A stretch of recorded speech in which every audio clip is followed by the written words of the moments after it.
Thank you for your service. A statement is often used when encountering military personnel and other veterans. But what about the service they receive?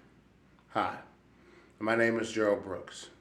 I'm a United States Marine and I was in the United States Army Reserves. I'm a combat veteran and I'm 100% disabled. With that being said, by the end of this speech, I hope you have a better understanding of some of the difficulties that veterans have when they encounter the VA. One of the difficulties that veterans encounter is transportation. Not all VA facilities are located in an easy to get to location. And contrary to popular belief, veterans are not rich. So, with that being said, it's very difficult for a lot of veterans to get to these locations. And without proper transportation and with hard to get to sites, it makes it very discouraging for a lot of veterans to seek the help that they need. Another difficulty is funding.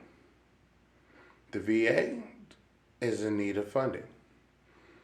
They've even recently talked about the VA being privatized in efforts to try to get better service, even though with past prior reflections and proof that with less funding that they've been able to supersede their expectations, but it doesn't mean that they can't do better.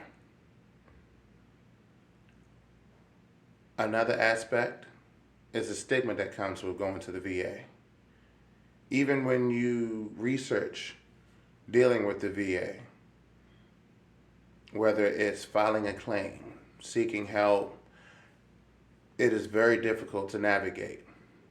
Hence why there's so many different doctors, lawyers, advocacy programs, and things of that nature that are in function for that reason. Another aspect that is hard and makes it difficult for veterans is knowledge and accessibility to the knowledge. The VA does have a lot of programs that are beneficial to different type of veterans with different type of programs and different type of ailments and things of that nature. But without the proper knowledge and the accessibility to that knowledge, a veteran that is in crisis would not know where to look or how to get the necessary help. Last but not least is the stigma that comes with having to go to the VA. It's already been a taboo subject when it comes to having to go see the doctor. A lot of people will say, I don't go to the doctor and things of this nature.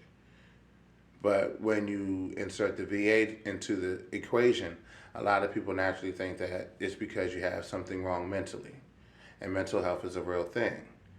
But for a lot of veterans who have gotten out of the military and went on to have successful jobs or, gainful employment, they feel that the backlash of going to the VA for medical attention for their mental health is going to create the stigma and the stereotype to where things will no longer be beneficial in their life, such as disassociation from your family, negative aspects at work, harder to get promotions, harder to find new jobs.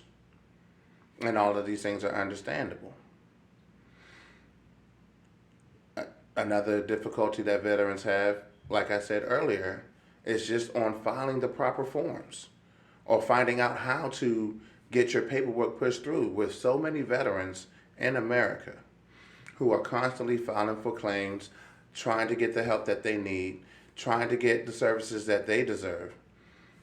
The wait and the time frame that it takes for these paperwork to get pushed through, to get to the right channels, to hear feedback, all of these things take time, which for a lot of veterans is discouraging and difficult and makes them feel as if they would rather stay in the current condition than create a new worsening one. Me being a veteran myself, I understand a lot of these situations because I've gone through them myself. I hope that this has given you more insight and information on some of the difficulties that veterans have when it comes to taking assistance from the VA and going through the VA system. With that, I say to you, thank you for your time and your service, and have a meritorious day. Semper Fi.